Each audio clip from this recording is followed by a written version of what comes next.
The Every Point Sports Podcast featuring Greg and Jack starts right now.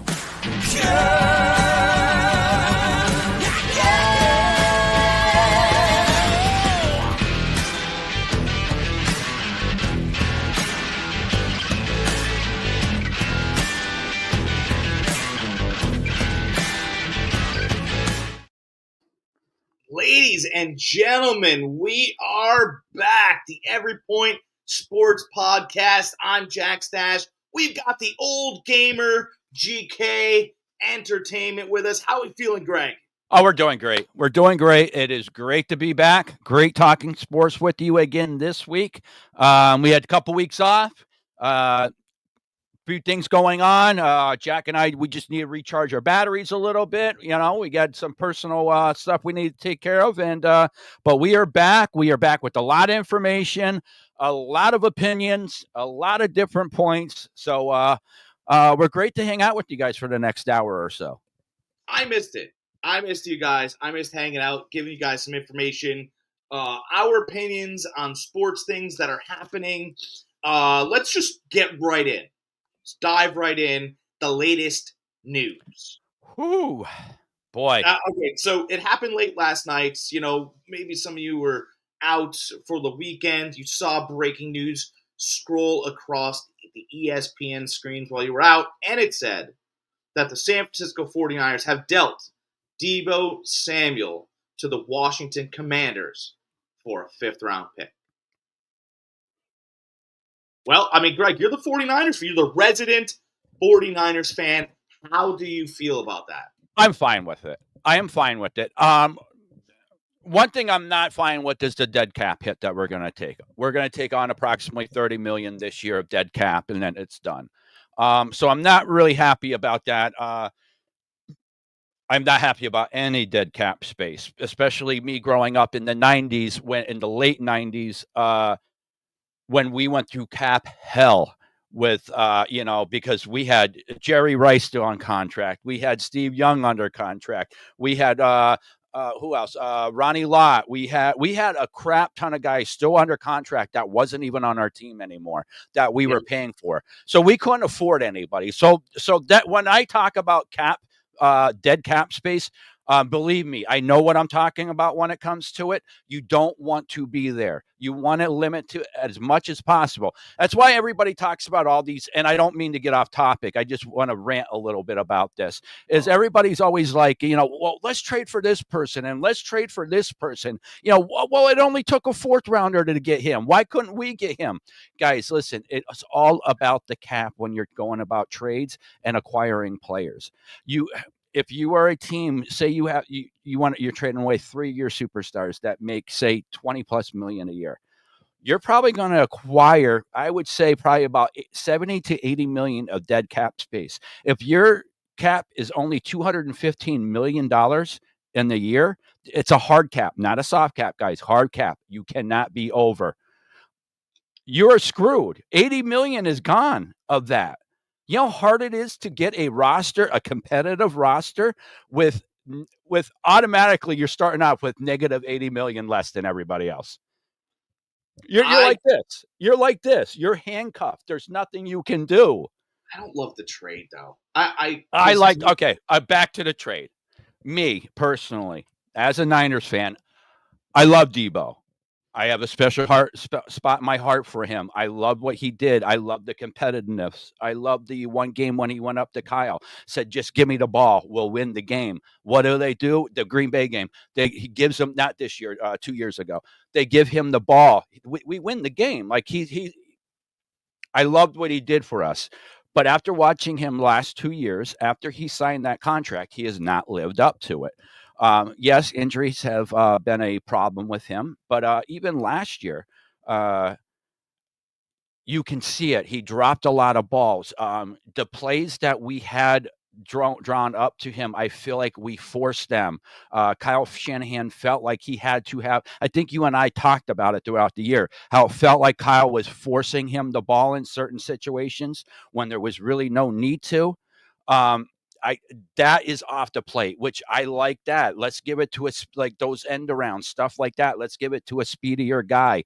Yeah. I just seen a significant drop off from him. Can he rekindle what he once was? I don't think so. I think there's a lot of wear and tear on that body. Can he still be a productive utility receiver? Yes. I think, what, he does so many other things, right? Mm-hmm. Obviously, you know, I think that Kyle was trying to justify his contract. That's what it Mm-hmm. felt like Kyle Shanahan was doing all year. He was trying to justify, Deebo Samuel and Ayuk's contracts by getting them the ball in perfect situations. He stopped calling the football game. I before I forget, because I did forget another point that another sour taste in my mouth I got from him. I forget what game it was, but he dropped a pass right over the middle. It was third down. Moody went up. He missed a field goal. He went like that was the game that Moody missed like 5 field goals and we lost the game. And he went up and flipped out over on Moody. Like that was wrong. That's not a leader. You dropped the ball initially. If you didn't drop that ball, we would have still been on the field, possibly going for a touchdown. But yet you're going to get on somebody for missing. I get it. You missed another field goal. It's very frustrating. You can't do that. He knows that. Well, and so let me tell you though, what Deebo Samuel should have, if he really wanted to blame the guy who was to blame, right? He should have Yeah. walked over to the athletic trainer and uppercut him in the face. And I'm going to tell you why. An ankle sprain is completely different than a high ankle sprain. Mm-hmm. And they put that kid Moody out there on a high ankle sprain and his planting foot. Mm-hmm. The first thing you need to, and by the way, he missed 3 of them were over 50 yards. Mm-hmm. Like you plant and then kick and twist on a high ankle sprain. He didn't belong out there. And Mm-hmm. that's where, to me, San Francisco as a collective is in trouble because they feel pressure from somewhere because they were in the Super Bowl, back-to-back years, or they missed the year, they had a couple leap years, whatever. But Mm-hmm. they've been leading or heading that division. And I'm telling you, it feels as though the bricks that were built are starting to get eroded by water. It just, to me, everybody that was on those teams needs to go. And it's something that Belichick used to do over the years because it just became so much. There is rumors that the Yorks are kind of like had it up to here with it. Uh, they're looking to sell 10% of the team. The Yorks just bought another soccer team, so they own 2 of them now. And up including last year, they basically gave Kyle and John Lynch a blank check and said, "Listen, whatever you guys want here, but we need a win." I heard after last year's debacle, the Yorks really pulled the strings back and said, "No, enough of the spending. Enough is enough." They don't even want to pay Brock Purdy right now. That's the rumors. I mean, So I'm not surprised that Debo is traded. I wouldn't be surprised if BA is traded. Just along those facts. This is I feel like, and I agree with you. I feel like this is a slight rebuild mode without calling it a rebuild mode. and maybe Kyle Shanahan should have had his representation reach out a little bit this offseason. I mean, I still believe the perfect landing spot for him would be Tennessee. Mm. He's got a strong arm quarterback. You're trying to give him system throws, which he can make, but he doesn't have to play hero ball every other play. Mm. I mean, because that's what Will Levis has to do. And I know that he's this, that, and the other thing. Listen, when you got an 80-yard arm and you got biceps rippling and you look absolutely distraught on the sideline after every play, you care. Give me a guy that cares and that has talent. That's why Tennessee is not talking about drafting a quarterback, by the way. And by the way, Mel Kiper agrees with you. He likes Levis. He's like, there's no reason why Tennessee should be looking at drafting a quarterback. He goes, I like Levis. He goes, I like Levis coming out of the draft, and I still like him.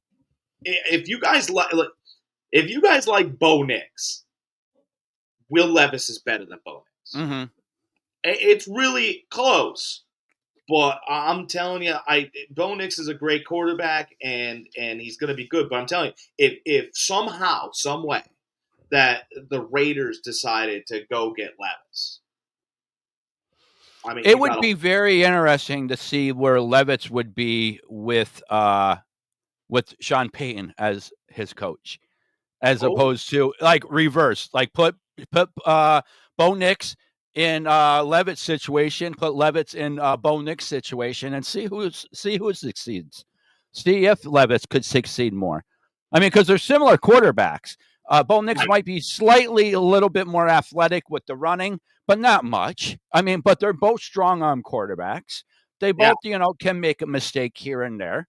You yeah, know, yeah. I mean, that would be really. You know what? It would be interesting is if, and they never decide to. They never like to upset. They like things falling into their lap.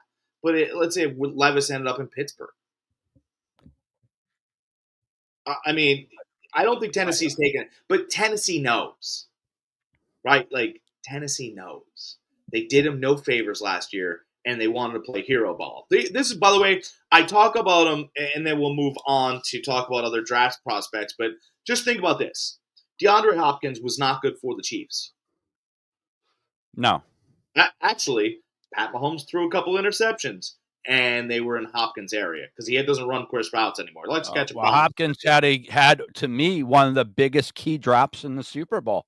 That Yeah. 3rd and 8, wide open. He could have ran possibly in for a touchdown. That's how wide open he was, and he drops it, hits him right in the chest, So here's right in the basket. the best part, right? So let's find out if this quarterback's any good. We'll take away his best target. Do you know that Hines Westbrook had 8 touchdowns in a row, 8 straight weeks for the Titans? He's not a number one. Will Levis Mm-hmm. just made him a number one. Mm-hmm. Okay, well, this is my number one guy. And they asked Hines Wentworth what he thought about it. He was like, yeah, he goes, I'm really talented. And he goes, Will knows where my spots are. And he can get them to all my spots. Just taking a no-name wide receiver and getting 8 touchdowns in 8 straight weeks proves you're number one guy. Mm-hmm.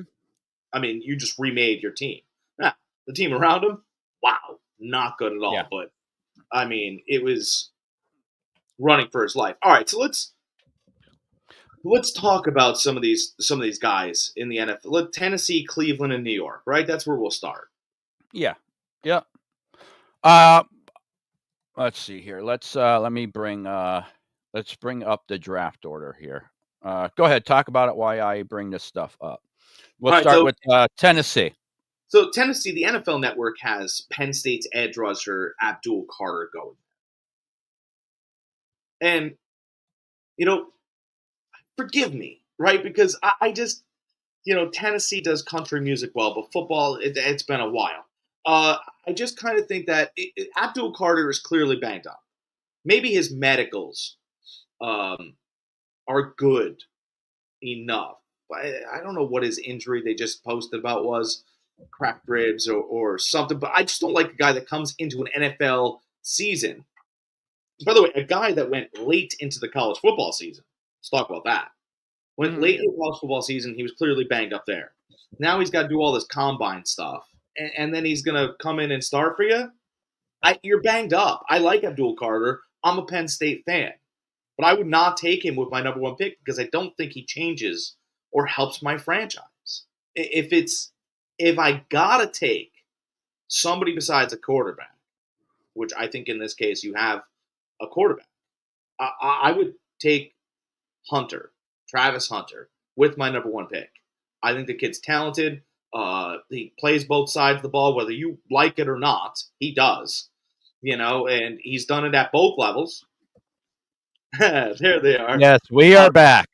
He's done it at both levels, right? I think that's, he's done it at like a AA level, and then he went to Colorado. And, well, Colorado doesn't play anybody. Well, they played enough people for him to rack up yards and interceptions. He didn't play in the SEC. The SEC isn't the end-all, be-all. It's maybe a better conference. But do I think he could have lived there? Probably. Mm-hmm.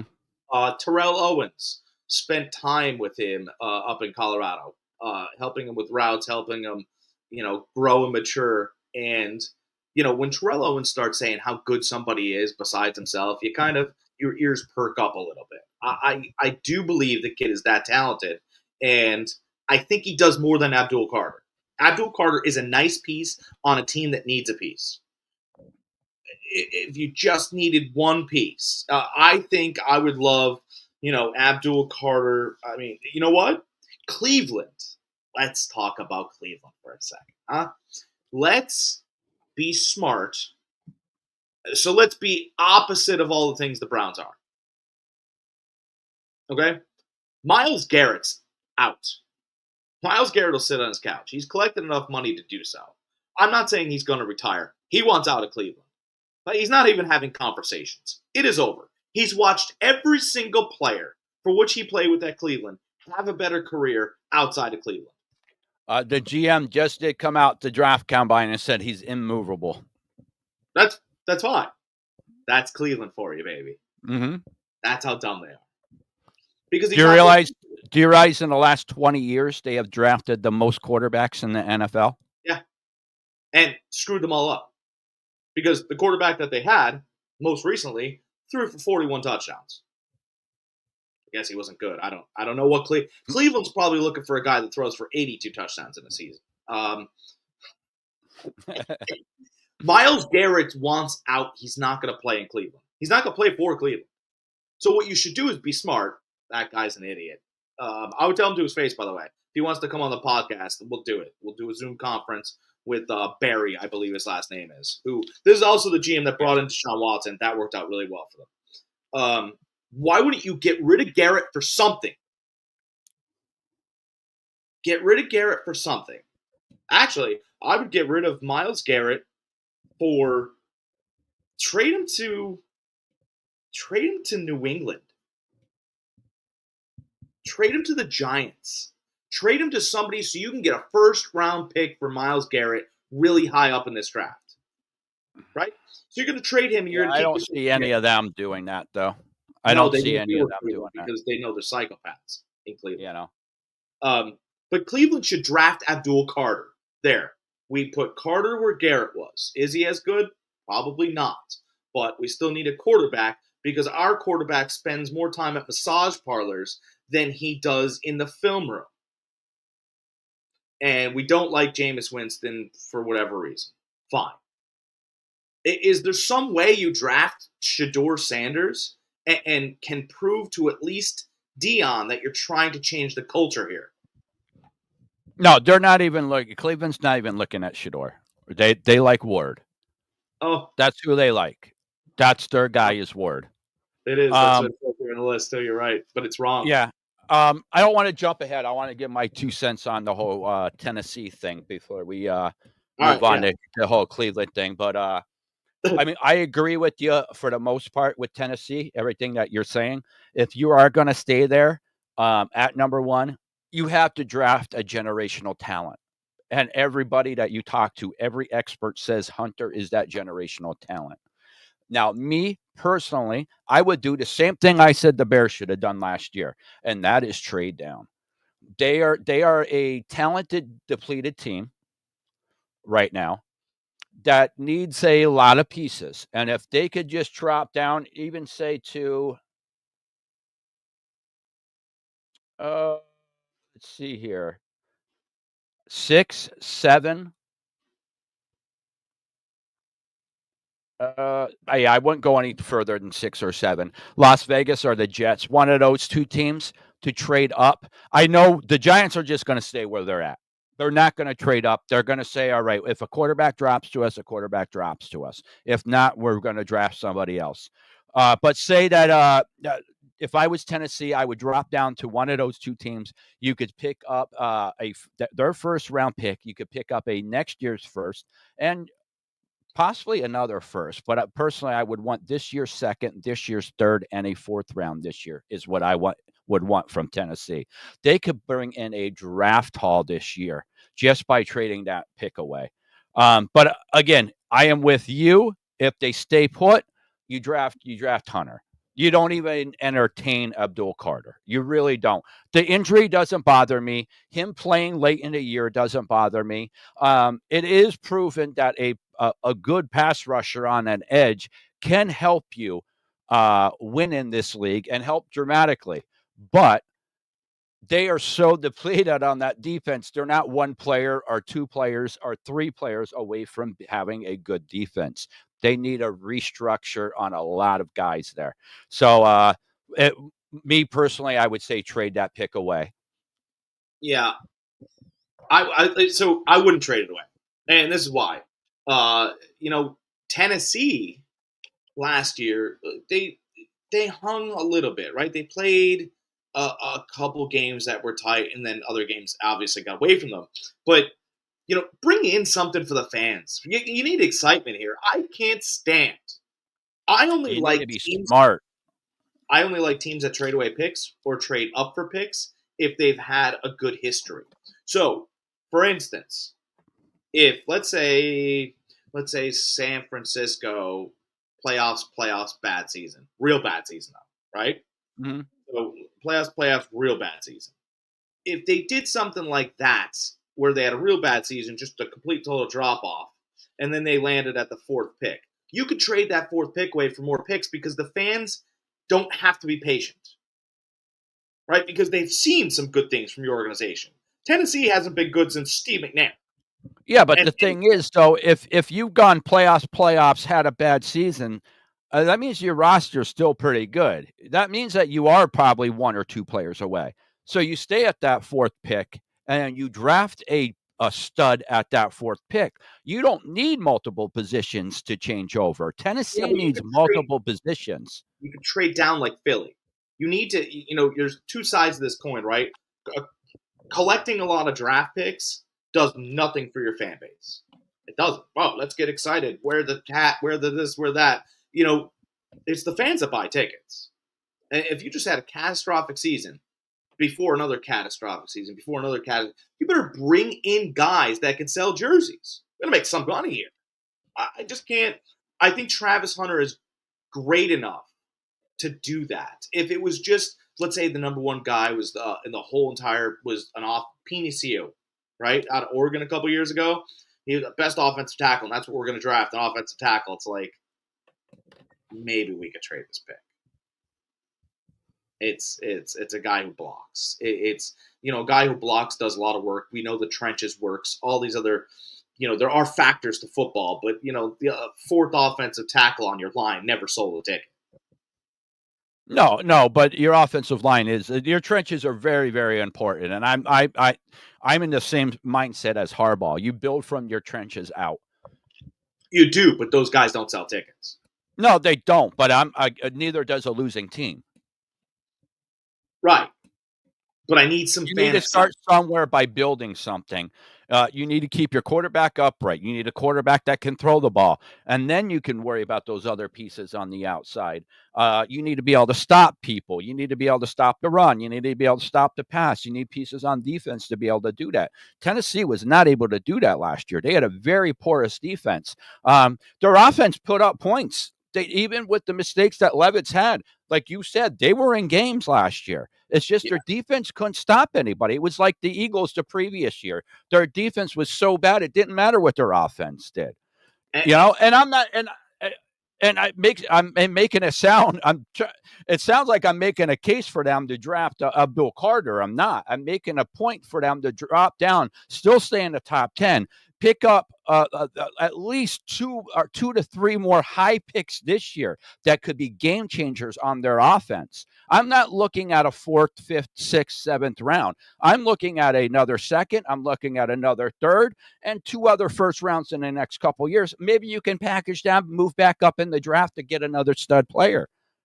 I wonder, this is just, I'm just spitballing. I wonder if Travis Hunter's impact on that team could be as great as his mentor in Deion Sanders. Now, if you get something like that, right? Like we both agree that Trevor Lawrence is dumb, athletic, but not. I mean, he could be baited, and Travis Hunter is great at baiting you into throws. That's really what his strength is: baiting and flipping the hips quick and getting you, right? He could do it with Anthony Richardson. There's two quarterbacks just in the division where he can ruin games for. I do think C.J. Stroud is smart. I don't know if he's the greatest talent, but he's really smart. He knows how to run a pocket, manipulate, stuff like that. You're not really going to trick C.J. Stroud. But that's two quarterbacks in your division that you can get a leg up on. By the way, Will Levis, your quarterback, outplayed C.J. Stroud head-to-head last year. Mhm. I mean, we watched that. I could easily see Hunter being one of the best corners in the league in a very short period of time. One, he was a top corner coming out in high school. Two, he had arguably the best all-time corner coaching him his whole college career. Not only for a few years, his whole college career. They are like best friends. Yeah, and I don't know if you've seen them or not, but every time Deion had his show, Hunter would show up in his office at some point, and he always jokes. He's looking around. He's like, "What did he take this time?" Every time he leaves Deion, he always takes something from his office. It's like a joke they have between them. So, you don't think Deion's going to watch every game Hunter's in, and if he sees something, call him up and say, "Yo, boy, listen, I see this, this, and this. You need to tighten it up." Yeah, and I'd like to see him in a small market. I think he's got the personality, the big smile, all that stuff to really help that side of the ball in Tennessee. And, you could see him on some special plays helping. Hey, who knows? Tennessee doesn't have a number one. Maybe you do give him 50% of the time on offense. I don't know, but I just think that he does more for Tennessee than anyone else could.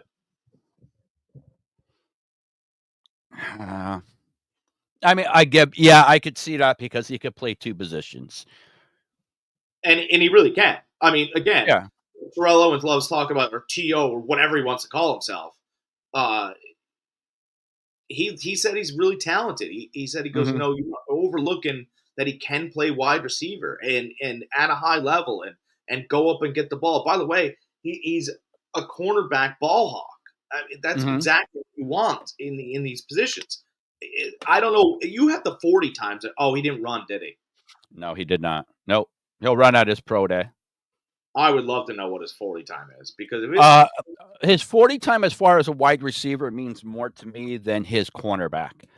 sure. His cornerback, he's smart. He knows where to be on the field. That's all I need to know. Richard Sherman, his 40 time sucked, but he was smart. He knew where to be on the field. And that's where Hunter, I think, has an advantage over, I would say, everybody else coming out in this draft. And it's because of who he was coached by. That's a great comparison, by the way. I like that comparison, Sherman and Hunter. They bark and they talk, and I like that comparison. Hunter's definitely more athletic, 100 times more athletic than Richard Sherman was. 100 times. Oh, yeah. Hunter's disgustingly athletic. He really is. Richard Sherman, he was a bit stiff in the hips. I mean, there was a reason why Harbaugh told him you're a wide receiver and not a corner, and he took that personal. And so he stuck at corner, and he proved Harbaugh wrong. He can't stand Harbaugh to this day because of that. Oh yeah, but Hunter's way more talented. I'm just saying, as far as if he doesn't run the fastest 40 time, that doesn't bother me so much as somebody like the guy from Michigan. Because Hunter knows where to be, and it's because of how he was coached. He's smart. He has a high football IQ, just like Richard Sherman. So Cleveland's then going to take Cam Ward. I mean, that's the rumors, is that they're going to take Cam Ward, and they've had very good talks with him, and that's what it is. There is no if and buts about it. That's their pick. They're not even looking at Shedeur. Oh my God, Cleveland's gonna blow it again. Yeah, I think it's smart on their part. Shedeur doesn't want to be there. He doesn't want to be there. He's going to be a headache if you draft him. His dad's going to be a headache. Why even go that route? I get it. But if you could somehow instill some confidence ahead of time, Shedeur throws on his toes. That's where you need to throw. Cam Ward, and they showed, actually, it's pretty clear, they showed them both throwing cone drills. Cam Ward, flat-footed, not on his toes. It's a real problem. And I don't know who's scouting for these teams, but you have to throw on. You want to almost throw from your hips on the balls of your toes. That's how you want to throw, and then pivot. I've seen. You don't have to be a scout to understand how the mechanisms of the throw is supposed to be. You can just pay attention to the best guys that do it, and then have a vision. Cam Ward Mhm. does not do it. He didn't have to either. He would just get away on athletic ability at Miami. Not going to happen in the NFL. Mhm. It will not happen. Like, Deshaun Watson got by on athletic ability for a little while. But Deshaun Watson was good. I mean, the guy passed for over 4,000 yards, rushed for almost 1,000 that year. Like, he was on projection to be an all-time great. His last year at the Texans, he had a stud-ass year. He really did. Like, he from college to the NFL, he was in spite of Bill O'Brien, he was still a top quarterback. There were It's a just couple whenever guys. he went to Cleveland, that's the downfall. Is when he went to Cleveland. He I wasn't would have good been. anymore. I once went on record and said I would never give Deshaun Watson a contract, and this was before all of the allegations. And the reason why I said that was because they met up against the New England Patriots, Bill Belichick coach team, twice in the playoffs, and he could not move the ball. And I have a rule: if you cannot move the ball and put up competitive numbers against the defensive guru, you don't get my money. Right? So another great, Justin Herbert. Justin Herbert played against Bill Belichick's first time played against them, couldn't do anything. Again, I think he had 160 yards passing. It was embarrassing. The next week though, he dinked and dunked and figured out the defense and won the game. He saw Bill Belichick the next year and did much better against them. I will give you money. Deshaun Watson never proved that he can beat you just methodically and defensively. Never proved it ever. He had Bill O'Brien calling his plays. Bill O'Brien, he was garbage. When are you going to take responsibility for your own team, though? No. I put that on the coach. I put that on. He did what he was supposed to do throughout the season. He put up the numbers he was supposed to. He put that up in spite of Bill O'Brien. They I mean, he still was won in spite champion of coming into Bill the playoffs, O'Brien. They had right? no running game back then. It was Deshaun Watson, Denard Hopkins, and Cooks. That's it. That's all they had back then. I get it, but he's still at a Super Bowl champion calling his plays. That's what it comes down Really? to. He did. Yeah, he wasn't a good. Bill O'Brien was not a good coach. He was not a good coach. Offensive coordinator for the Patriots when they won the Super Bowl. There's a lot of offensive coordinators that did very, very well calling plays and won Super Bowls, but could not be a head coach. Bill O'Brien could not be a head coach. I think that there was many opportunities for Deshaun Watson to be better, and he just wasn't. You want to down the Tennessee coach so much and put so much on him because of Levitz. Well, I put that on Bill O'Brien when it comes to Deshaun Watson. Well, I mean, the Tennessee coaching staff is like 27, so it's a little bit different. Their coaching staff was horrible. Houston was not a good team back then, despite of everything. They weren't. They're the only people they had was those three people. That's it. I mean, they went to the playoffs Because of Deshaun Watson. Because they had him. Debo Sweeney once said that when he was coming out, he goes, if he keeps on track, he's going to be the Michael Jordan of the NFL. Yeah. He just couldn't keep on track. The downfall was Cleveland. Well, the downfall was the massage shit. But after that, going to Cleveland, I mean, And so here's the thing about the massage stuff real quick, right?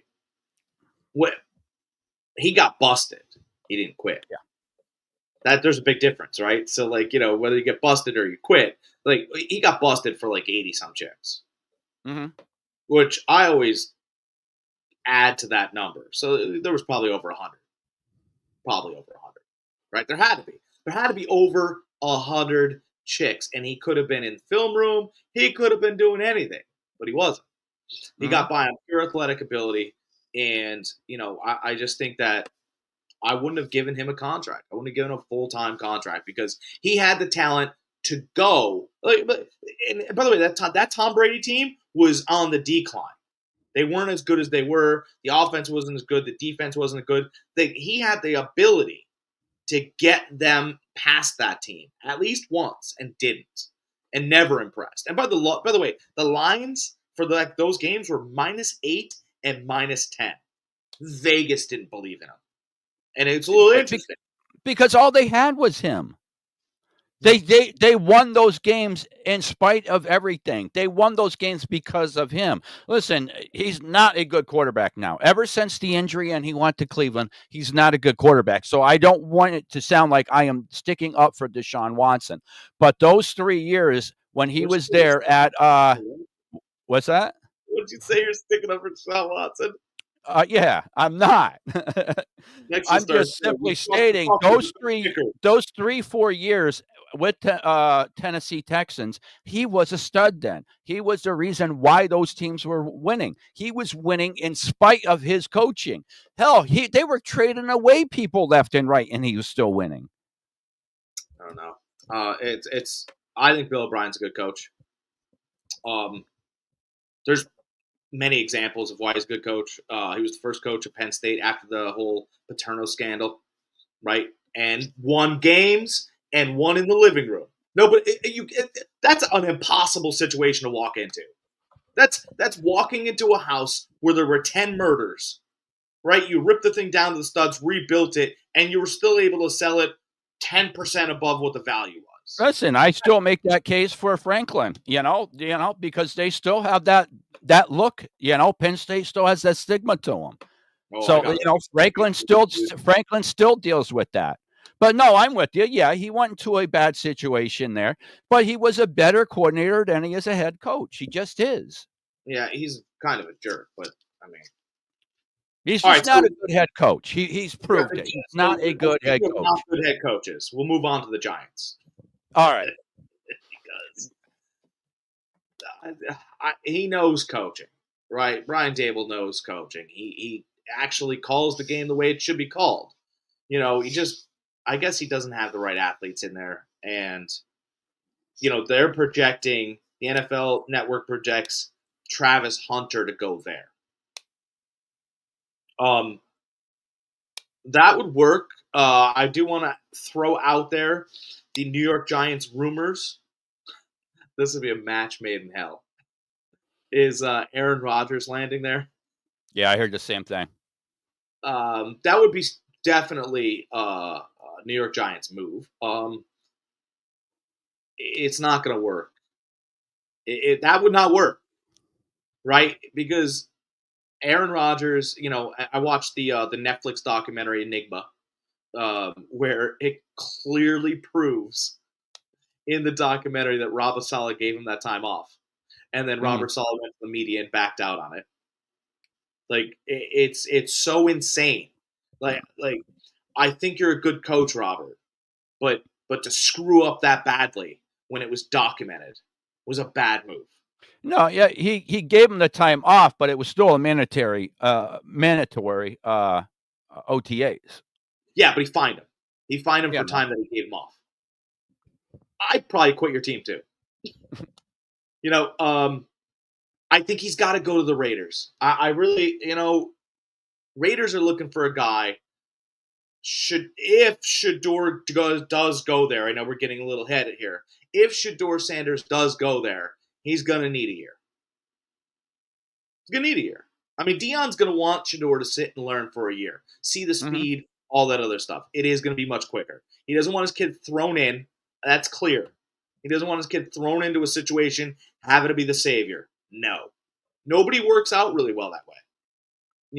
So I think he'll probably sit for a year. I mean, you could go, well, there's all these other quarterbacks that didn't sit for a year. Yeah, but the ammunition that they were given around them, I mean, so I think if Aaron Rodgers goes to the Raiders, him and Pete could figure it out.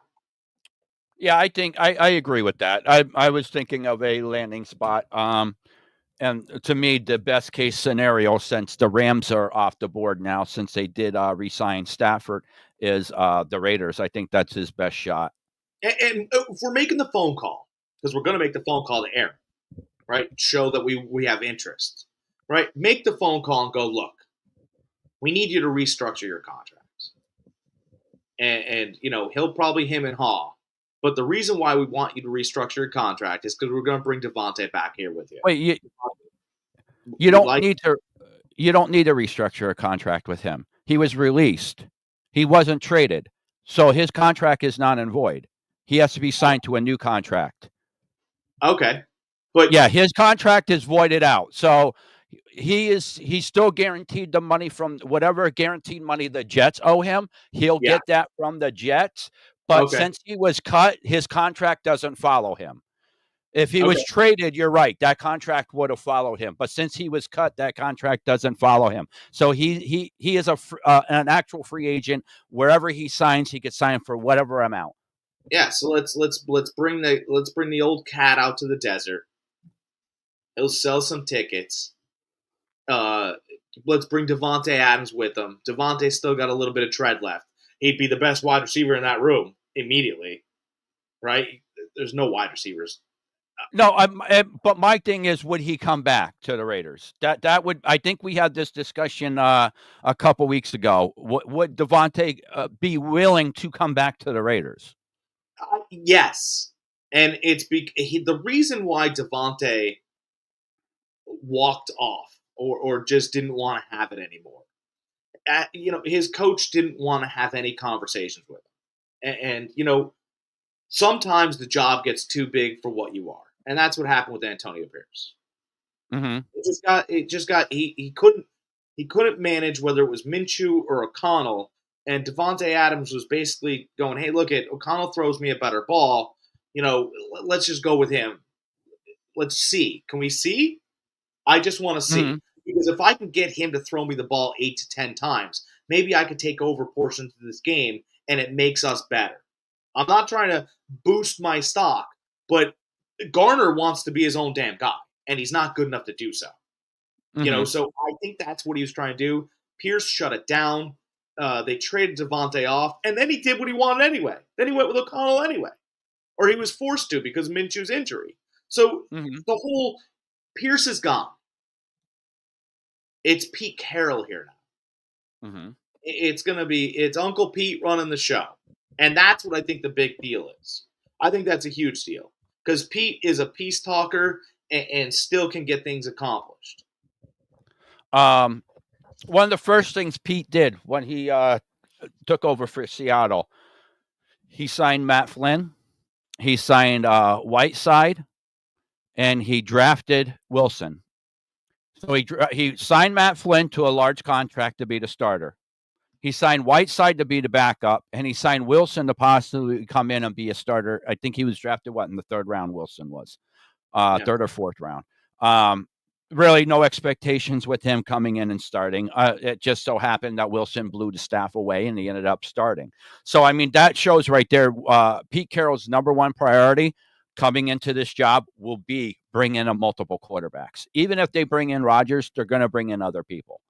Okay, so let's. I just want to talk about this real quick, so then we can. We could skip. The Patriots are taking offensive tackle. We talked about them a lot last year when they were taking Drake May. The Jaguars are taking a defensive tackle. They'll figure it out or they won't with Liam Cohen. And then you get to 6 with the Raiders, right? So here's the thing with the Raiders, and I do want to just because this needs to be talked about. They're probably taking Shedeur Sanders. All signs point to Shedeur Sanders. Mm-hmm. But you just talked about a backup plan. Would their backup plan, right? They're going to bring in Rodgers. I said that. Would their backup plan, just in case Shedeur doesn't, he's not or whatever, would they bring in Will Howard? And the reason why I mention that is because that's Chip Kelly's quarterback from Ohio State. Mm-hmm. Chip is now the offensive coordinator. Offensive coordinator, correct. And it's a little smart because Pete wants lots of eggs in different baskets, like you just mentioned. And Will would probably be a third or fourth round, whatever. I was just going to say, Will Howard could be gotten probably in a third or fourth round pick. No one's looking at this, but And that's right around where Wilson was drafted, you know? Yeah, and I remember being in I was in your living room actually. It's great that you brought Wilson up. And you were like, who do you like better in this draft, Robert Griffin or Andrew Luck? And I go, I like Russell Wilson. And you were like, oh, dude, please Yeah. don't. And I was like, but Pete Carroll and Russell Wilson played in NC State and Wisconsin and carried the same numbers in two completely different um, climates and coaches Mhm. and all this other stuff. That stuff to me, I think travels, and it traveled pretty well for a while. Yeah, no, you're right. And but at the time, I wasn't even sold on Pete. I mean, Pete, you know, he left USC in a shambles. You know, they were on probation for how long? So like, I wasn't even sold on him. I knew he was a hell of a defensive coordinator, but he showed me nothing as far as being a coach. You know, yeah, his stint with the Jets was, you know, very forgettable. So there was nothing when he came into Seattle, me thinking that he's going to be able to become the Pete Carroll that he became. He became an all-time great coach. Yeah, but I think that you're right. Something like that could happen with the Raiders. And then what do you have? This is kind of interesting. I don't know who they're drafting. Well, if they miss out on Sanders, it's the NFL Network is suggesting that Tyler Warren, the tight end from Penn State, go to the Jets. That's so high. So high. So who are the Jets going to bring in as their quarterback? I don't. You really think Darnold wants to go back there? No, and from what I'm reading, they're not real high on Darnold. Because I was going to say, even if they're offering, if I'm Darnold, even if they're offering $10 million more on a contract, I'm not going there. I'm going somewhere else. I've been there, done that. I've seen how bad that organization is ran. I don't want any part of that. I'm running as far away from that as I possibly can go. Here's the problem with Sam Darnold, and I know Minnesota Vikings fans are going to kill me here. Before J.J. McCarthy got injured, he was beating Darnold out in camp, the rookie. Mm-hmm. That's right. I can only read what the beat guys are saying. Right? And there were people there watching J.J. McCarthy beat out Darnold. Well, now J.J. McCarthy is going to be healthy. And even if he's not completely healthy, can we get by with Daniel Jones? Yeah. Mm-hmm. Yeah, absolutely. For a minute, yeah, we can. And then we're going to bring in J.J. McCarthy. There are at least 7 scouts that have come out the past couple days, and they have said that Sam Darnold's thin body of work makes them not believe that he's going to get a contract, right? So, yeah, last year was an outlier is what they're saying. What has he done before that? Nothing. I mean, what has he done? Let's see. Pathetic in New York. Then he got a reboot in Carolina. There were spots where he played well in Carolina, but then lost his team to Baker Mayfield. And the reason why the Baker Mayfield and Sam Darnold comparison doesn't work is because when Baker took over Cleveland, he was good. You know, he was 4 plays away from the Super Bowl. Remember when they played the Chiefs? Mm-hmm. Sammy never did that. Even this year. Never riled the troops, never got more out of them. He did a great job, and to me, he's a nice reliever in baseball. If you're talking baseball, by the way, I'm pumped you're in our draft. I was thinking about it, and I'm like, Jack and I are going to be talking a lot of baseball this year. What better way for me to really learn the players and what they're doing than to play fantasy baseball? You know, because any other way, I'm not learning the players' names. I'll learn what they say on Sports Center and this and that. But other than that, the little nuances that I want our fans, our listeners, to listen to us for, I would not be able to talk about. So now I will be able to talk about that. I was signaling a little bit. I was like, let's see if I can without actually. I know you're not, but it's going to be a great summer. I'm super pumped about it. We've got our 8 guys. It's not super expensive. It's going to be fun to play. Yeah. By the way, I just want to bring this up real quick while I just mentioned reliever. I just started buying baseball cards. Yeah, you said last week or last time I talked to you, you started buying them. I got a Greg Maddux card. Nice. I got some really cool. I got a Call to the Hall, King Griffey Jr. card. Ooh, yeah, I like Yeah, Ken I Griffey. started- yeah. Sweetest So I was swing. first, huh? Sweetest swing to me. Sweetest Oh, swing. Doesn't matter if he was hitting a home run or a single. All of his swings look the same. so I got this reissue 35th anniversary. This will be my last my show. Willie Mays card. Nice.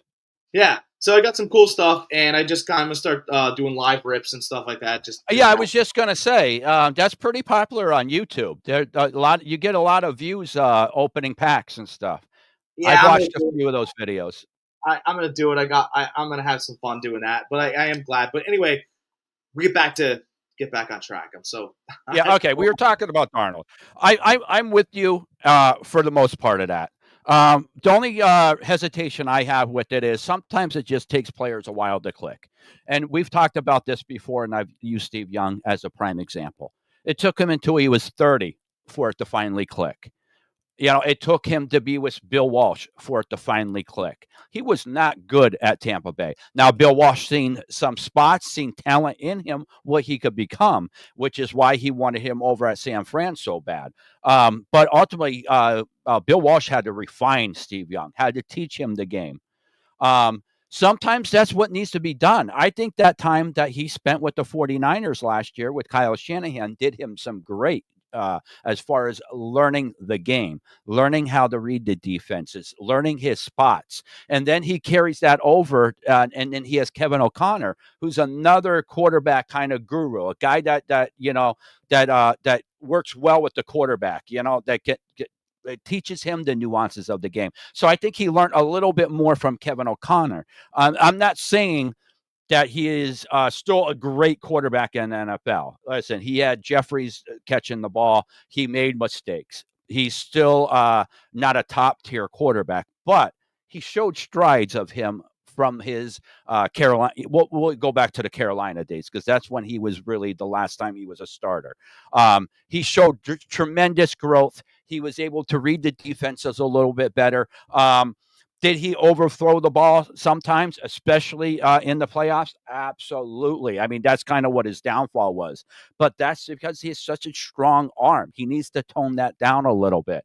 I think it's going to take another offensive guru type guy, another like Kevin O'Connor, Mike Shanahan type guy for him to really keep growing in the NFL. If he goes to somewhere, say, I don't know. It's not going to happen. It's not going to happen. But say he went to Dallas, he'd be screwed. No more growth. Done. He's Stafford. Forget about it. So I have a team where I would actually like to see him go and maybe back up or compete or whatever you want to call it. But Sam Darnold starts overthrowing players when he gets hit. Mm-hmm. He does. He does not. Nobody likes to get hit. Well, Baker Mayfield likes to get hit. He's a wildcat. I mean, that dude took on Bobby Wagner in the playoffs. He likes getting hit. Some players can take it. Some players don't take it. But Sam Darnold does not like getting hit. And when he gets hit, then his mechanics get off. I would like to see him in Miami. I think Mike McDaniels would rein him in. And again, that'd go back to my point as far as him teaming up with another offensive guru, McDaniels. He's great at it. He's a good run coordinator. Look what he does with Tua. Absolutely. I totally agree with you with that. Not going to ask him to do too much. Probably stays on the field longer than Tua. Actually, to be quite honest, you might be getting some of the same quarterback, just not without the head injuries. Miami might want to take a look. That's what the scouts are saying, and it's a little unfortunate, but it's a little bit of the truth too. My problem is that with Miami, and I loved it. I would love to see that is they already paid Tua, so I don't see them bringing him in. Well, why don't we go down a little bit and just see where he could possibly land? We already think that Cleveland is already drafting Ward. All right. Giants are definitely a possibility. If he goes there, is that a bad move? I think it is. I don't think it's a good move. He's not going to New England, Jacksonville. He's not going to go to Las Vegas. They're going to draft Shador. Yeah. But could he go to Las Vegas? That's interesting. Let's start there. Let's start with Pete Carroll, Chip Kelly. Could they do something with him? I will say no. Mm-hmm. And the reason why I'm saying no is because Tom Brady is all over the quarterback position for the Raiders. Mm-hmm. That's the word on the street, is that Tom knows. Yeah, he spent like a whole day with Stafford. Yeah, he's looking for mechanics, though. He's looking Mm-hmm. for certain things, and he knows it's not Sam. It's not that he doesn't like Sam. Mm-hmm. He just knows it's not. You know, again, the difference between a pitcher, a starting pitcher, and a reliever, right? It's attitude. Mm-hmm. Like, so, two of the greatest pitchers of all time, and they had something. They have a streak in common. Something like 40 strikeouts in 3 games or something like that, right? But there's 2 pitchers in all of Major League history, and they both kind of move throughout themselves. But they're the only guys on the list. Number 1 is Nolan Ryan. Actually, Ryan's on the list at number 2. The number 1 guy is Pedro Martinez. Mm-hmm. Everybody threw 99. You thought Pedro was there to kill you. I mean, you were the only guy standing there with a bat in your hand going, Jesus, if he throws and cracks me in the ribs. And he wouldn't care. He would not care, because the next guy, he's going to throw through 2 sliders and an inside fastball, and you're going to go like this, and he's going to get you out. Now, everybody throws 99 behind him once they come in. But Pedro was a killer. And that's what you need at the quarterback position, right? So, there was a great you have to do something. There's something that you have to do as a quarterback, as a personality, to get your team going. You have to do it. If you're not able to do something special, you're just a guy that can throw a ball pretty quickly, right? And that's kind of where I think Sam Darnold sits. I think, do you lose anything by going with J.J. McCarthy? No. We don't know yet. We don't know. The only thing you lose is the experience, as far as I'm concerned right now. Yeah, but I got a wide receiver that just tells you to throw the ball to him. Yeah, he doesn't care. He came right out and said, "I don't care who throws me the ball. I'm going to get mine." Doesn't care. And he's proved it. I agree. He knows he can. That's why that situation really does not bother me. I think JJ will be fine. I just think Darnold, everybody's still thinking of Darnold as the Jets Carolina guy, and he's not. He's definitely better than what he was then. He's more serviceable in this league than he was previously. I make this point all the time. Sometimes it just takes certain quarterbacks certain time to grow in this league.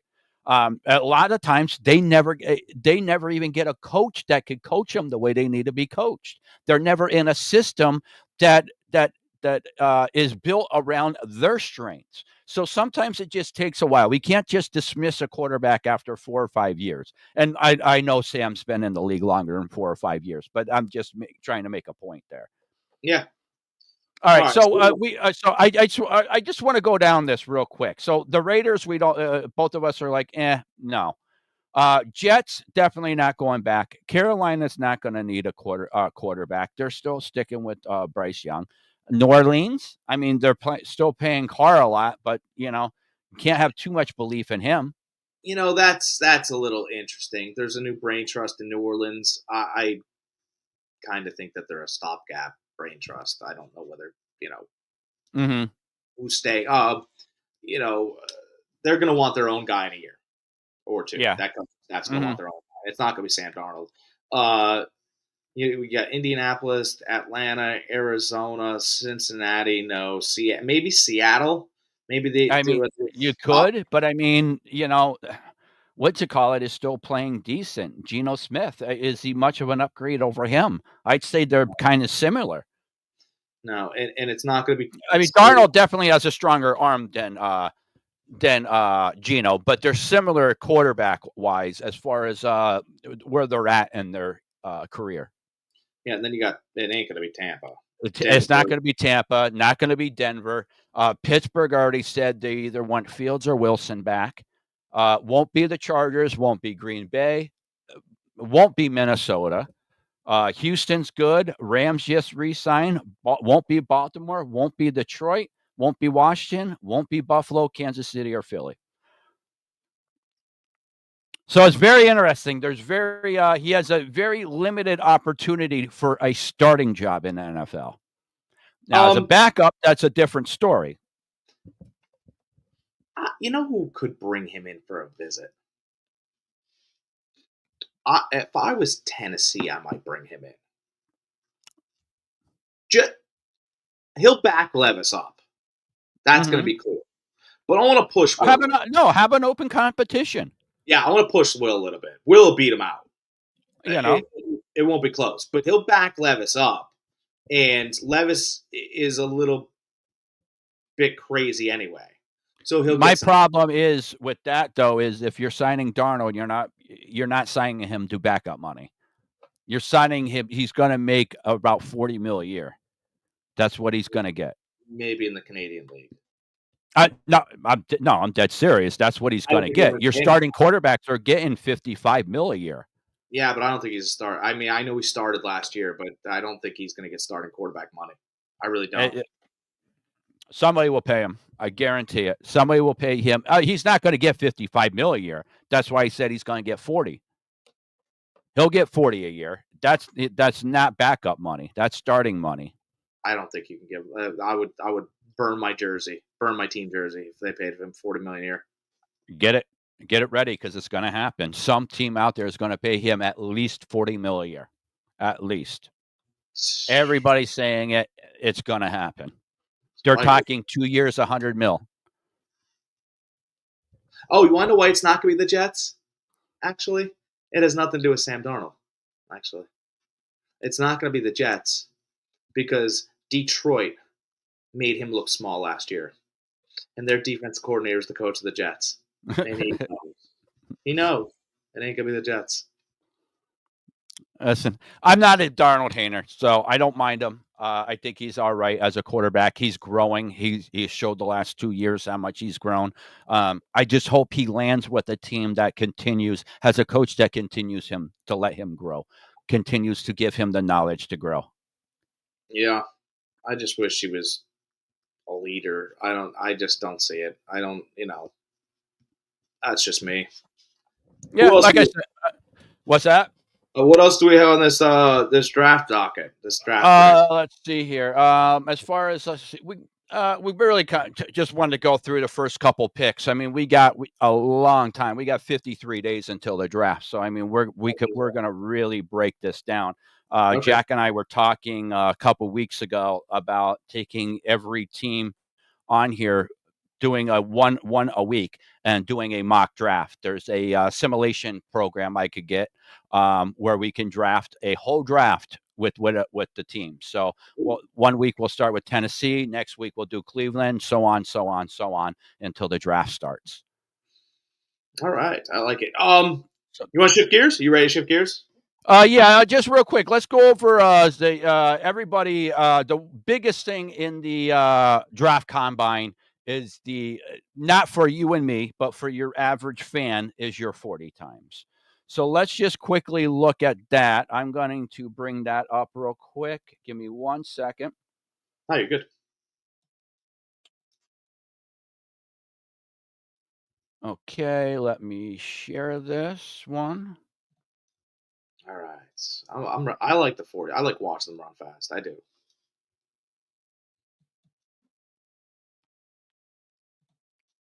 Anybody? All right, here we go. All right. So far, the fastest combine has been a 4.28. That has been Maxwell Harrison, cornerback from Kentucky. He's going to be pretty good. Next, we have Matthew Golden from Texas, 4.29. Now, I know there was a couple other people from Texas that said they were going to come out and beat Worthy's number. One was a corner. The other one was the running back. The running back didn't run, but the corner did. So, and he didn't come close. I forget what the corner's name is. I wish I remembered. Hey, But anyways, we had a lot of corners that ran very, very fast this year. Two of the guys that really stick out is that Harrison and this other guy, Caleb Renshaw from Tulane. He's another guy that's going to be really, really good. yeah, Tulane had a good D this year. Yeah. A guy that that some people are saying it might be an underdog running back, but is the best pass blocker coming out is this Tootin from Virginia Tech running back. Okay. He ran a 4.32, which is faster than what he was projected to run. So And he can that's something that you guys might want to keep an eye on. There's a lot of guys that didn't run in this that a lot of people were looking forward to. I know one was Banks, of course, from Texas. Another one was the wide receiver from Smith from Ohio State. People were hoping he was going to run. He didn't. So we still have a lot of moving around in the draft order when it comes to these 40 times. But this is just what happened over the weekend.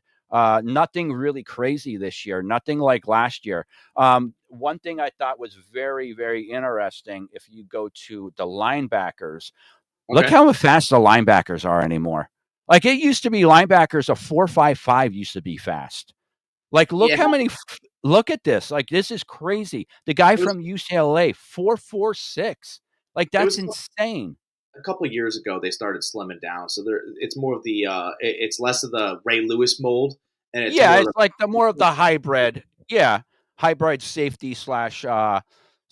corner. But even this guy here, everybody knows I'm a Bama fan that watches this. But Jahed Campbell, like he's a legit inside linebacker. He ran a 4.52. Like that's ridiculously fast for somebody like that. Hey, you know what? These quarterbacks want to run; they're going to get hit.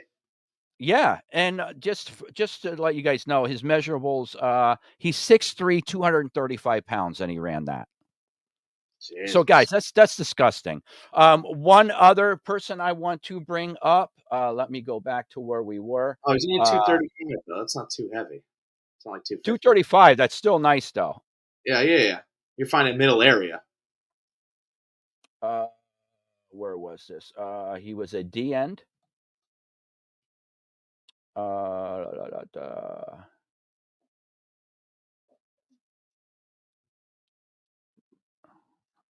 40 times. Yeah, 40 235 times. is a nice little linebacker. But again, that's Patrick Queen. I think that's what you're looking at. That's the mold to stop these quarterbacks from running. I mean, there's The other guy was a defensive end from Tennessee, James Pierce, ran a 4.47. Now, you guys, this guy is. Let me bring up his measurables. He's 6'5", 245 pounds. Guys, that's disgusting. Coming off the edge like that guy could run with cornerbacks. Wide receivers. Yeah. You know, and he's coming off the edge. You know what a good defensive coordinator can do with the guy that fast? Now, guys, there's a lot more that's involved in a 40 time. There's the splits. There's how strong they are. There's how intelligent they are. Can they read an offense? How quick is the reaction? I'm just going over these because I know how fascinated everybody is with the 40 time. Jack and I, we go in and get into the little nuances when it comes to the players, but your average fan, they want to know, all right, how many times did they bench? Well, how fast did they run? So that's what I just wanted to touch really quick on some of these guys. So yeah, some of that matters, and I care what my player can lift, but I don't care about reps really. I mean, the reps to me proves how big your heart is under duress. The only position to me that I put any stock in the bench, and everybody would probably say, "Oh, offensive lineman." No, it's corners, because I want to know how strong you are, and the bench press could represent that pretty quickly on how strong you are. If a corner comes out and he runs, say a 4.2, a 4.4, and he does 20 at 225 on the bench, I'm loving the guy. I'm loving the guy. What I'm looking at more, I want to know what their 10-yard split is. You give me what their 10-yard split is, what their shuttle cones are. Those are the Yeah. two things I'm looking at more than anything. So Because the it goes back to what you said about quarterbacks. That also entails to every other position on the field is how quick can you get those hips flipped? so the bench press is from here right to here, Mm-hmm.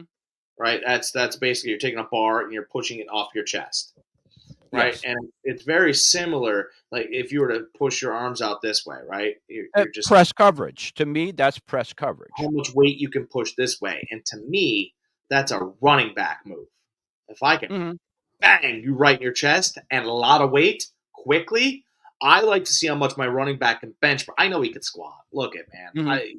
you could see what the guy does, right? Look at his thighs. You know he could squat.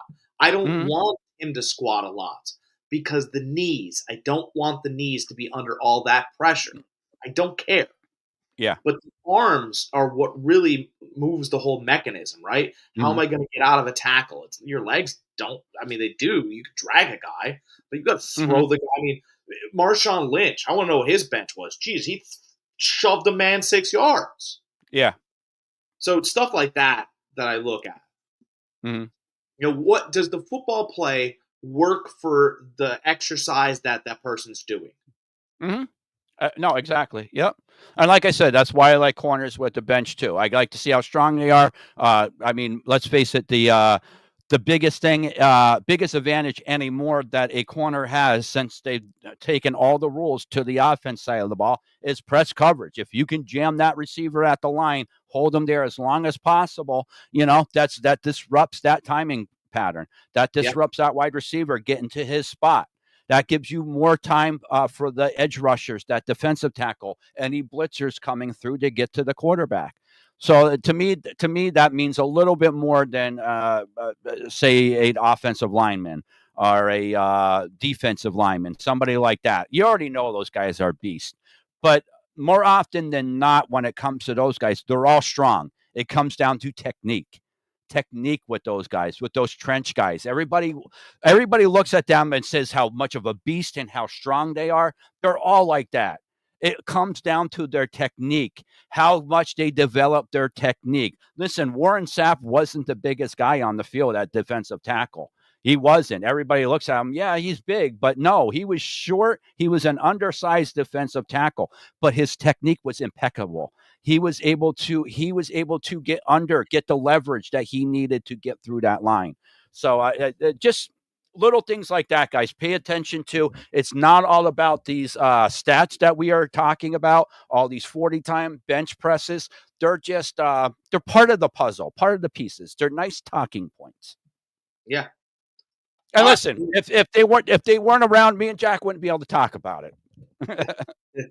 we well, I guess let's shift gear. Let's stay in Yeah, college. that's about it.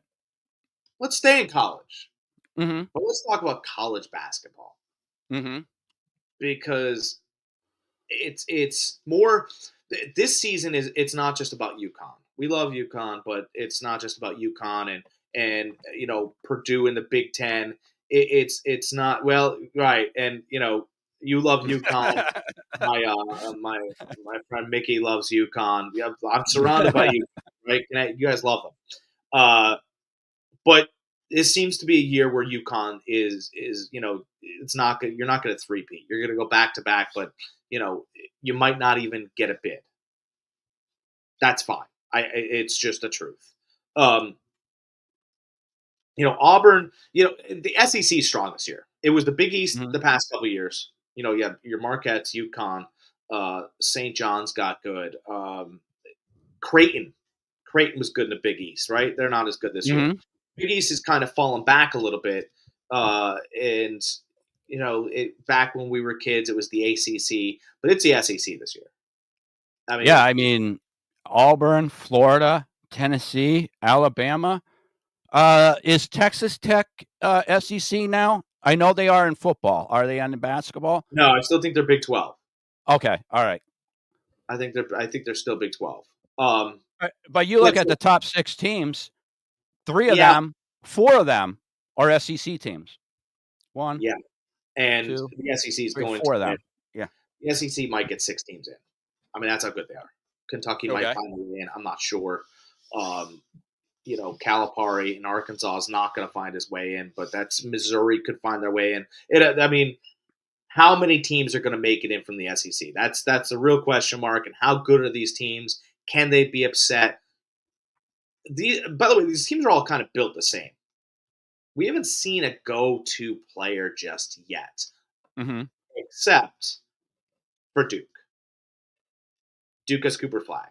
Cooper Flag is arguably probably one of the top 20 freshmen of all time. You could argue. Okay. Certainly at Duke, one of the top freshmen of all time. And Duke's had some fantastic players roll through there. Duke is ranked quietly. Usually Duke is allowed, right? The ACC. Duke is Mm-hmm. quietly ranked number 2. There is intrigue there. That's a little interesting because out of the whole, park of SEC teams, there is Duke.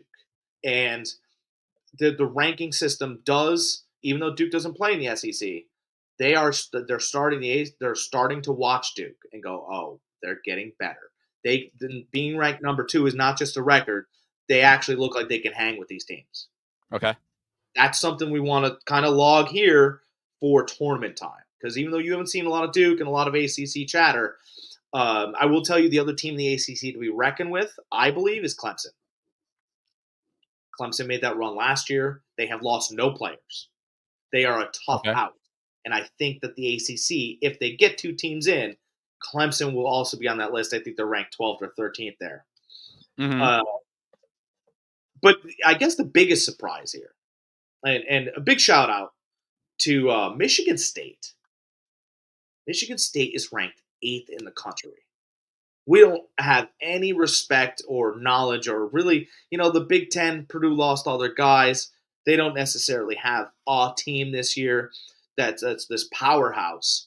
But something special Tom Izzo did this year, that's their coach at Michigan State, who's been there forever. He has the most wins in the Big Ten ever, all time.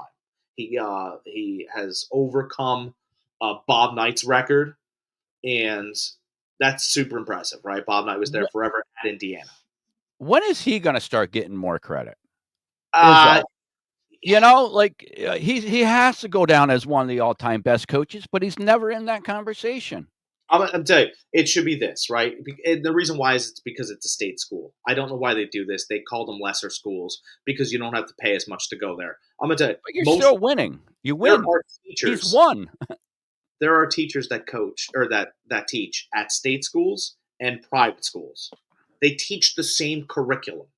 Mm-hmm. It's the same. It's literally the same education. There's this guy once upon a time I met at the golf course, and his wife taught at Michigan and Michigan State. Mm-hmm. Michigan was much more expensive to go to. It was the same curriculum. You're learning nothing more. Mm-hmm. It was insane. I think that's crazy. Maybe I'm nuts. I don't know. But it's the same. It's literally the same curriculum. Tom Izzo has Michigan State 23-5, and I don't know. But who do they play? I don't know. But I will tell you that when the NCAA ranks teams, they do look at who they play, but they're also looking at how they're winning. Duke 26-3. And Duke's has to play the Clemsons. They have to play the North Carolinas. North Carolina isn't that good this year. They're clearly shifting to football. But I do believe that if you're looking for 2 teams outside, because everybody's going to rock chalk, right? We all do it. Oh, this ranked team. You just move them over in your bracket. Be very careful once you get into the Sweet 16 or the Elite 8 to discredit what Duke has done. Because if Duke has to play, let's say Tennessee, because Tennessee has been beaten a couple times this year. Beaten. I mean, they've been playing well lately. But that Cooper Flag kid is tough as nails. He's played with NBA players. And when we get into the tournament here, I mean, you're looking to solidify a legacy. I think they showed on this board the other day. It was a nice little analytics board. They showed Carmelo Anthony. They showed Zion Williamson. They showed there was another player in the middle, but they also showed Cooper Flag. Cooper's giving you 17 and 9, and he's really having a great freshman year after his Olympic right how he played with those players in scrimmages and such. And I think that when you get into the tournament, it's nice to know you got a guy. How many of these teams could say they have it if the 3-point shooting goes sideways? Mm-hmm. It's a real question that I have. And again, Michigan State's usually ranked 17th, 18th if they have a good team. Maybe at best 9th if they had Leaves and Rip Hamilton, right? Mm-hmm.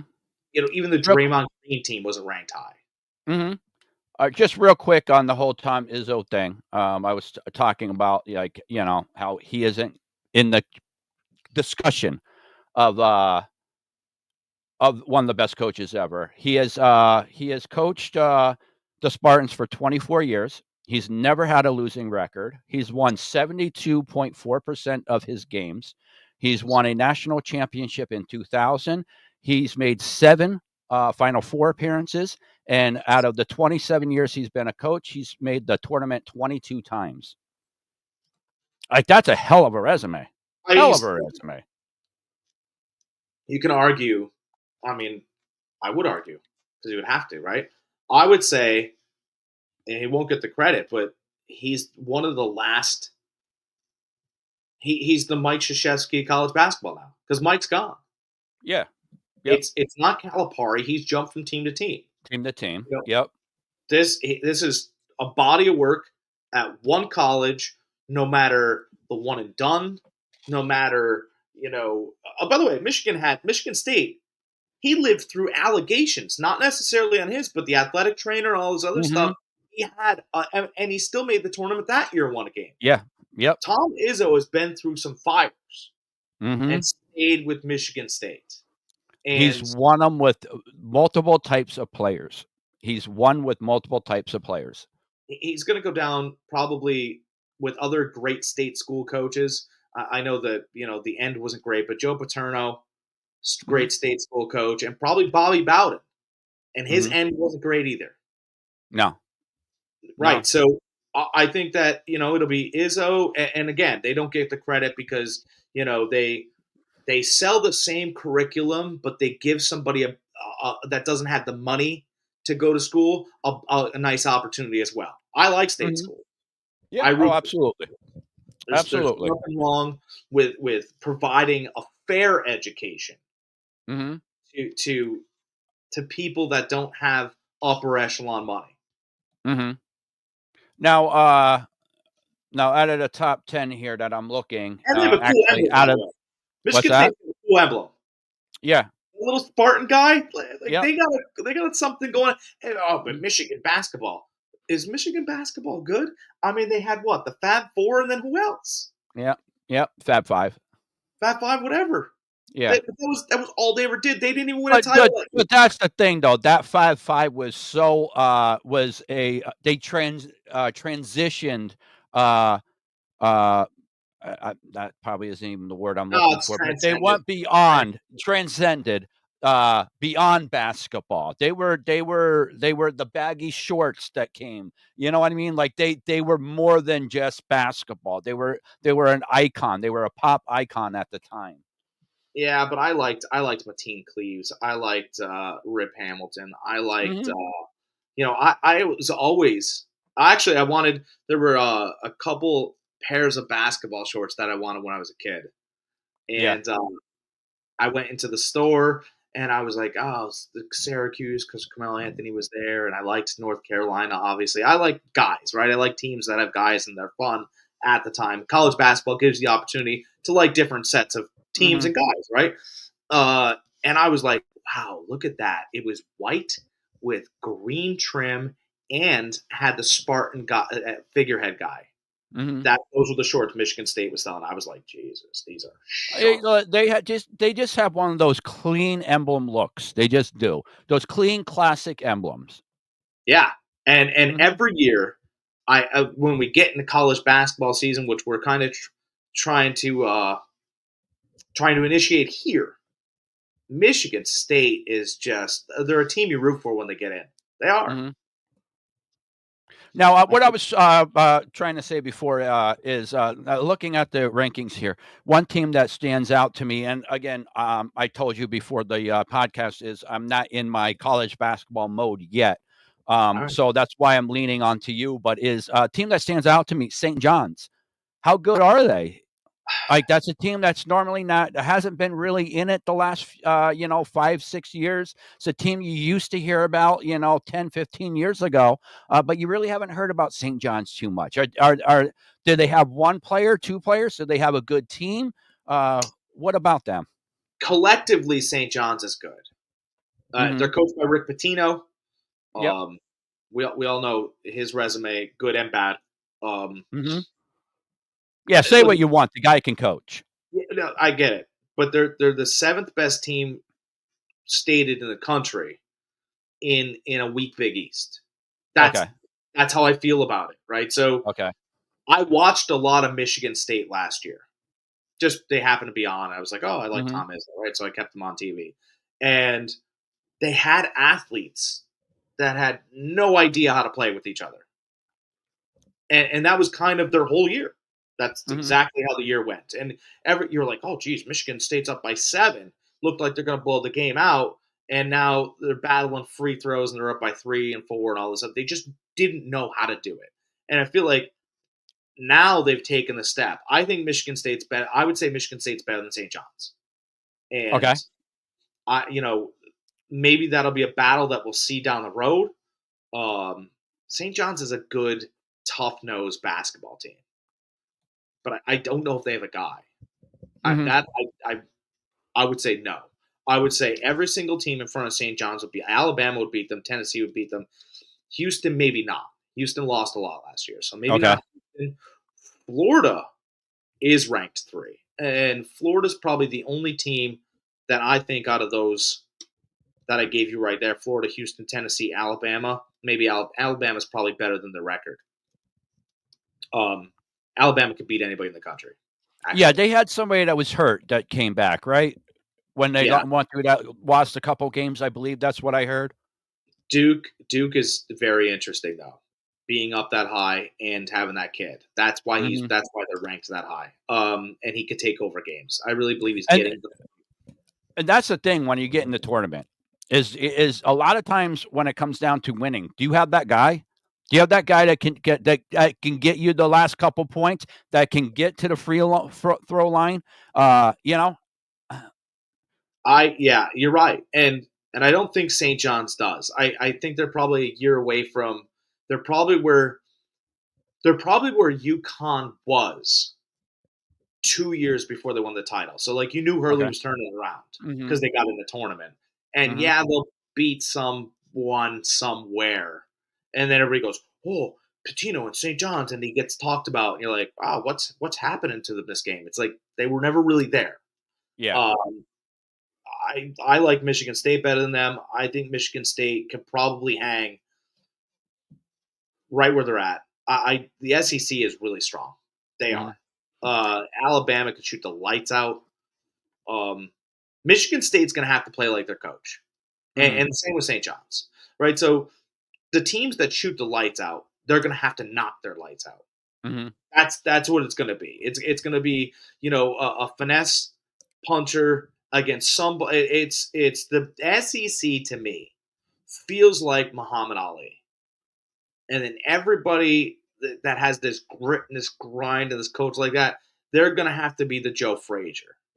And Is there a team that's in there that's like way more physical than anybody else? Somebody that imposes their will over somebody else? Not the 3 point, but you know what I mean as far as physicality, getting points in the paint, stuff like that. um, yeah, I mean, probably the two SEC teams to me that stand out that can that can, if they need to, they'll knock you on your tail. Is Mm-hmm. Auburn and Florida. Okay. I like Tennessee. I like Alabama, but if we're going to be honest about Tennessee, um, Florida, when they played them the first time, came in and they were up by 30 in a minute. And every time you thought that Tennessee also came back and beat them by 20, but I Mm, think that was a get back game, one of those deals. gotcha. Dude, Florida came into I think they walked into Tennessee's arena. I think it was, and they at one point I think the score was 42-15, and they were. I was mesmerized, not just by the score. They were beating them on the boards and knocking them to the ground. And I was like, this is the number one team in the country. They are getting shellacked. Mm-hmm. And Tennessee was big eyes, didn't know where to walk and run and do all this other stuff. And I just think that if Florida wants to turn it up, they could sock the hell out of you. Mm-hmm. That's and Auburn, they have a really great coach too. They can do the same thing. I don't know if Tennessee could stand up to it. And Alabama is 3-point dependent. Yeah. Yeah. Fine, it's fine. Mm-hmm. But Yeah. they are a little bit. Mm-hmm. Whereas I think, like, if you're looking at some teams, man, like Florida is a problem, and they know it. Like Mm-hmm. they guessed it, and the very second they did that to Tennessee, they started walking different. Right? It Mm-hmm. was not just a nervousness. It was a, hey, our coach said we're this good. Be careful because we're Mm-hmm. awesome. Okay. All right. All right. Well, now that we were talking about that, you said about 3-point dependent. Let's get away from this a little bit and talk a little bit about the NBA. And speaking of 3-point dependent, we'll talk a little bit about my Warriors. Very, very good since they got Jimmy Butler. I know you and I talked before the trade went down. I was very iffy about that trade. Seems like it's working out very, very well for them. They are 7-1 since acquiring with Jimmy Butler in the lineup. Now they lost last night to the 76ers without Jimmy Butler. Butler was out. But again, very 3-point dependent. They couldn't hit shots last night. Steph Curry was off. Moody couldn't hit anything. I mean, one of the biggest shots of the night was by Draymond Green to bring it back to tie it up. 3-pointer he hit. Couple iffy calls on that during that game that I was watching last night. There was a 3-pointer that Steph got like mauled on and made it. Should have been a 4-point play. They waved it off. No points at all. Like some things were very iffy on the calls. But anyways, that is what it is. The Warriors really should have won that with no Embiid, but they didn't. But my point is, Jimmy Butler in that lineup, different team. I'm not saying they are a championship caliber team, but they definitely can push for a chip this year. He gives you an edge. It's Yes, something both offensively and defensively. It's something Jimmy Butler's always done. You call it playoff Jimmy. It's just, it's I'm better than you, Jimmy, and I know it. That's what it turns into. And, if any player, and I'm not into players getting rest, but Jimmy didn't play for 2 months and then came in and played 38 minutes. And then he's playing lots of minutes, right? So, to give him the night off, they were like, okay, how's that hamstring feel? Not great? Okay, we'll give you the night off. Yeah. But with him on the floor, that team looks great. That team looks different. With him not on the floor, I seen him last night. Yeah, they have a lot of holes. They need growth. A lot of young people. One thing I will say though is that even though they are young, even though they do have Steph and Draymond Green that are aged, but their younger guys are there. They have, out of their losses, they have the most one-score losses in the league. So I mean, that's without Jimmy. So I mean, they're competitive. They're right there. Jimmy just puts them over that hump. I think they're still small. they're still a very small team. When they go up against a bigger team, a team like the Lakers or something, a team like OKC, can they hang with those guys? I don't know. We will see, Yeah, though. they can because of Jimmy Butler. Jimmy's going to Mm-hmm. take on whoever he needs. He'll take on LeBron. He doesn't Mm-hmm. care. He'll take on Doncic. Doesn't really care. He'll take on your biggest, and then other guys can move other places. Mm-hmm. He's got to get himself in shape. He knows he's not there. He knows he's not in shape. Mm-hmm. It's pretty clear to him. And and I say we, but the Warriors will keep getting better too because Kuminga's starting to scrimmage now. So when he Yeah, comes back, it's going to add a lot more depth to that team. yeah. I mean, I haven't watched a lot of NBA. Mm-hmm. I'll tell you. Well, I told you when we started, before the show started, I don't watch a lot of NBA because the consistency to me, I don't know what they're doing. I don't Mm-hmm. know what the NBA is. Is it, it feels like they're a league in transition. It really does. It feels to me like they still want to keep the 3-point shot, but they can't continue to live with the 3-point shot. They Mm-hmm. can't. They're losing viewers. So the only way to get rid of the 3-point shot is to bring back hand checking, or to tamp it down, is to bring Mm-hmm. back hand checking. Because I watched the Knicks get blown up by 30, and it was ticky tack fouls everywhere, and they couldn't get anything done. And then they lost. They lost to Cleveland, and they lost to Boston. Mm-hmm. 30 and then 20. It was insane, and it was all ticky tack. So New York got calls. Thibodeau almost had a heart attack on the court. Like, you know how it goes. He's screaming. He has to but then I watched the Celtics and the Cavs, and I watched 3 hand checks in a row on the guard.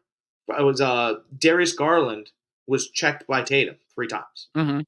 and I was like, "So hand checking's back?" I'm so confused. And no, but it's a confusing product a consumer will not buy. You have to let people know what you're selling, what you're doing. Like you're right on here. We're selling sports information. We're giving you guys inside track because we love following it. And we're pretty concise and then we give our opinions. Or, like I told you before, I'm gonna be ripping some cards. That's a Willie Mays, baby. I 30 know. I thought it was pretty cool to get. And it gives you the old remember the old tops? Mm-hmm. They used to be like that. You Yep. remember. So Oh yeah. it's very important to let people know what you're doing and then do it. There is no hand checking in basketball. Mm-hmm. If the referees allow it, there is. Well, I'm screaming at my TV because he hand checked him 3 times. And then I'm like, you're allowed to this game? I don't know what to do. So I turn it off. The best sports product out there right now is the NFL by far. They're number one in sports America. They're the number one. They're king. Learn from the NFL. You guys heard all this year. All we talked about. We didn't talk about how great the Chiefs were. We were talking about how many calls they got this year. Learn from them. Learn. Tell your refs. Listen, make sure you guys are calling a clean game. Look what's happening in the NFL. They have a great product up there, but all their fans are talking about right now is how bad the refs are. Let's not be us. Let's not let that be us. And we're going to be covering a lot of baseball because baseball has found all the holes for which they have had problems with, and they are fixing them. Mm-hmm. One by one by one by one by one. Yeah. And, the game's too boring. Okay, well, baseball had the discussion. They went, if the home runs come back, they're going to go there juicing. Yeah. So we can't just do home runs, but we need another action play. Well, what if we make the bases just tiny, tiny, tiny bit bigger, Mm-hmm. right? Players won't get hurt as much. That's how we'll sell it to the fans. But at the end of the day, bigger bags equal more steals. Well, Yep. a steal, how many players are involved in that play? Let's see. First bases, second bases, shortstop is involved in that play, a pitcher is, and the batter. Well, that's Mm-hmm. 5 guys in one play. And you're like, oh, there's a steal going. It's great. Oh yeah. Mm-hmm. It's compelling. It's A lot of not action. a lot of action, right? So, Yes. you and I, we're gonna do a baseball fantasy, right? Because Mm-hmm. it's gonna be fun, and Yes. you're not just looking for home run guys. You want guys that Mm-hmm. take bags. Yep. So they've done some things to inject some life into the sport while keeping some of the older guys a little happy. Mhm. And Also the pitch count too. Like, it speeds it up. Like, we don't wanna wait 5 minutes in between pitches. right, some of the pitchers labored a little bit longer, and we were like, "Dude, can't you just throw the ball?" And I Yeah. don't want that pitch, and you can figure this out. By the way, you have little cards now that you're able to carry, and you know what hitters don't like and what they do like. You can figure this Mhm. out much better. Okay, Yes. do your homework before the game on the bus on the plane. Mhm. So baseball is getting there. Basketball is in trouble. The Mhm. only thing holding the game of basketball together is Something ESPN. something we don't talk about here. Hockey is on the rise. They figured it out. They Right. figured it out with their All-Star game, having the Four Nations tournament and stuff. Like, they are figuring it out. Why can't the NBA? They Well, figured it out for a long time. They were on the rise, the NBA was, for a long, long time. the NBA decided to have this whole legacy dispute over the past couple years, right? And they thought that the fan cared about the numbers. Mhm. That's what they thought, right? They thought that the fan cared about the statistics. Well, the fan only cares about the game that they watched. Yeah, they care about They the only product care that's on the court. right, and so there's this huge conversation going on right now whether or not Sean Kemp might get in the Hall of Fame. Mhm. And you're sitting there, well, Sean Kemp, blah, blah, blah. For 4 years, he was an absolute freak. He was a beast. And Yes. I will tell When they were the Supersonics, holy crap, like, he was disgusting. no NBA title. Yes. Okay. But is the product that he put on the court better than the product, even though he has a title, better than the product for which Kevin Durant has put on the court? And I will tell you, it's starting to get close because Durant doesn't care. Mhm. You know, it's Sean Kemp's career could have been much more if there wasn't a lockout and all these other things. Mhm. Okay, but Vince Carter, Vince Sanity, that was. I mean, you see those plays. That his dunk during a game is only worth 2 points on the scoreboard, but in Mhm. our hearts, he lives forever. Oh, absolutely. A guy, look at the guy who's 6'9" can shoot a 3-pointer. Well, he's eye level with the basket. Yeah. This is like me. That's like you going, "Hey, Jack, that was a pretty good dart throw." I'm right there. You see it. It's right there. Bang. Right? It's not very difficult. You Mhm. know, there has to be a yin and a yang. There has to be a defender for which he gets schooled on an offensive move, and you go, "Wow!" Because if you don't say "Wow," your game is over. Mhm. Right? UFC knockout's great. If the guy jumps on top of him and starts bashing his head in, it has to end because nobody Yeah. likes that product. That Yep. has to end quickly, and the referee jumps in there. Dana White noticed that. Mhm. I think Adam Silver's in trouble here. I think he's in a lot of trouble because instead of letting the game grow organically, like wrestling, he's trying to implement stars. Mhm. You know, he wants Wembanyama to be his next star. Wembanyama has trouble. Yeah. You know, he's out for the season with a blood clot in his shoulder. And really, why that's interesting is because he's 7'7", 7'8", something like So that. yeah. He's super large. He's super thin, and Yep. his heart is having trouble getting blood above it. Mhm. That's a real. That's a medical Oh, problem. absolutely. Yeah. Yeah. So Adam Silver has to go. Do I want all these thin, real gigantic guys, or do I want to bring the physical nature of the sport back and have some guy rise to the top? Like Reggie Miller is going to go down as a top guard in the league because of his rivalry with Michael Jordan, Mhm. because of how he competed against him. The fight, remember? I mean, Oh, it's on yeah. YouTube everywhere. There's none of that now. Mhm. There's none of it. It's so boring that your Saturday night feature game. You sit down and you 9:30. You get the popcorn right, and you're gonna watch the game, and your team is up or down by 20 points by halftime. Mhm. I'm out. I Yeah. don't want to watch it, and I won't watch it. I'll go do something else because you're forcing me to. Because you allowed it to be so ticky tack and 3-point oriented. I And I I feel like last year, when we started our podcast last year, was during the yeah, NBA playoffs. And I feel like that's when you started getting some new NBA stars organically. You know, we were getting Anthony Edwards. He was breaking out. He was playing that tough ball. We were getting Brunson playing that tough ball, being a breakout player. You know, like we were seeing some of those physicality games that you and I talked about. And we were seeing that last year. And we were seeing these kids rise up organically. These guys weren't being pushed by the NBA. The news media was talking about them, pushing them. I mean, hell, they were talking about Anthony Edwards putting in the same freaking category as Michael Jordan last year in the playoffs. Now you're not hearing anything about him. I started watching the NBA as a kid. Obviously, I loved certain players. I loved Jordan. I loved all these guys, right? I did like Reggie Miller. I thought he fought hard. I want a guy that fights hard. But I started watching the NBA again, I think it was 2 years ago. I wasn't even watching it. Actually, I wasn't watching it at all. And all of a sudden, I saw Jimmy Butler scores 52 against Milwaukee in the playoffs. I went, what happened here? Mm-hmm. And I watched it, and I went, Jesus. He had a game. And then I was like, okay, well, he had a game. And then the next game, he dropped like 36 and 14, and he won again. And I went, is he going to be able to beat the Bucks single-handedly? Single-handedly, Yeah. the Bucks have all these guys. Is Jimmy going to be able to drag a depleted Miami team all the way? And he was. It was, Mm-hmm. and they lost, but it was fun. Mm-hmm. And it was organic. And it was, I don't give a shit. I'm Jimmy Butler. That's what it Yeah.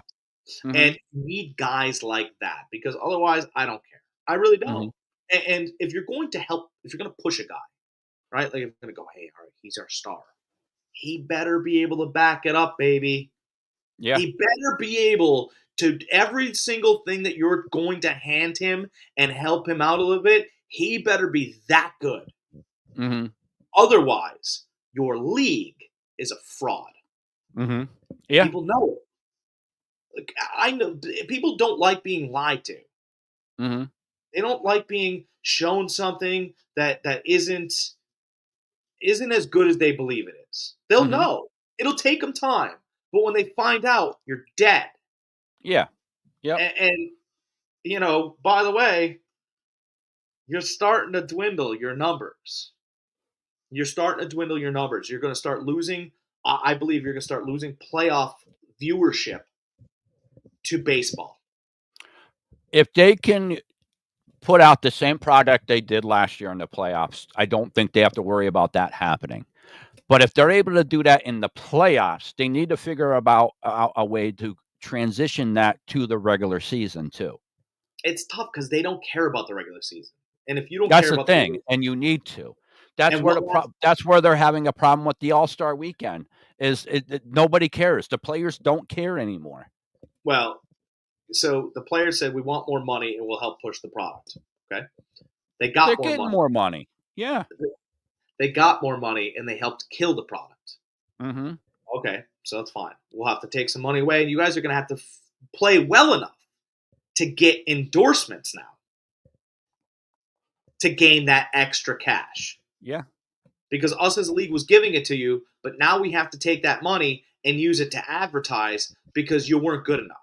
Mm-hmm. Because you wanted to pal up with your teammates.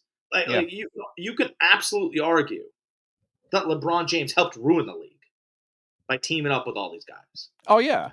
And I don't want to hear the fact that, well, the first team to do it with, the first guys to do it was like Charles Barkley and Scottie Pippen, and stop it. They were over the hill.